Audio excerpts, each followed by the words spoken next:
You want to mine the best and most valuable rocks in Star System, but there's just one problem. The stupid rock won't take a charge! Sorry. You've probably experienced a fair bit of frustration and disappointment after finding the biggest cash cow of a rock you've ever seen. Don't worry, I've got something special for these rocks, and after this video, you will too. So let's get started. Gadgets are hand-placeable mining tools that allow you to affect resistance, charge window size, and even how pure your fractures turn out. To get your hands on one of these, they are sold at all the big cities and refineries, although not all are sold at any one place. With so many in the arsenal to choose from, how do you decide which to bring with you? That's a loaded question as it varies based on your build. To understand gadgets, you need to know and understand rock traits and how they affect mining. Instability affects the fluctuations of your laser's heat. The higher this value is, the more it fluctuates up and down while you're trying to heat up a rock. Resistance causes your laser to embed less heat than it normally would based on its power. The higher this number, the more power is going to be required to heat up a rock.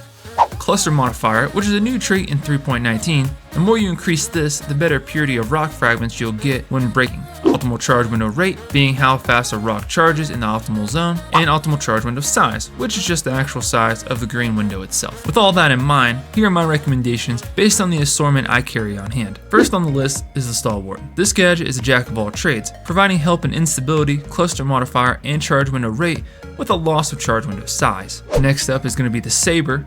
This little puppy crushes resistance while also bumping up charge window size at a small instability cost. Boremax is another tough gadget, completely demolishing instability and bumping up cluster modifier with a negligible hit to resistance. Last, and my personal favorite, the Optimax. Not only giving a sizable drop in resistance, but a huge boost to cluster modifier, with the only drawback being a drop in charge window size. There are two others, the Okunis and the Waveshift. I wouldn't say these are bad, just not in my toolbox for the build that I use. Now, I know what you're thinking. Why not use a combination of gadgets for completely broken results, Grey Fox? Well, unfortunately, Sig already thought of that, and attempting to attach more than one will cause the second one simply to fall off the rock and not attach. The actual emplacement of these tools is fairly straightforward. Hop out of your mining vessel and walk up to your desired rock. The gadget can be equipped to your back or backpack exterior.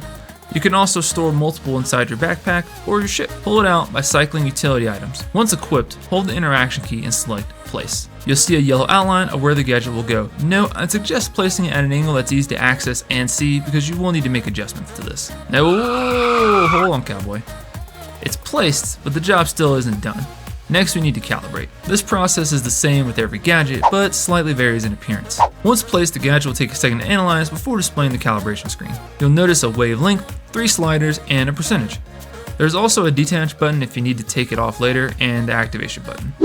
The goal here is to match the wavelength to the pattern by adjusting the sliders.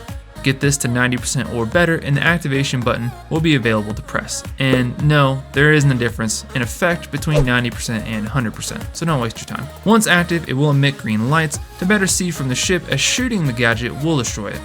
Note, it will need to be deactivated to be removed by hand from a rock. After the initial fracture, the gadget can be recovered and reused as many times as you'd like. They also flash bright red lights, making these a bit easier to find when you want to recover them. Fun fact, if the gadget does break, you can still sell it back to refinery sell kiosks to make back some of that money to buy another. You should consider bringing these essential tools with you while you're prospector and mole mining. To learn more about prospector mining and the other tips, check out the next video.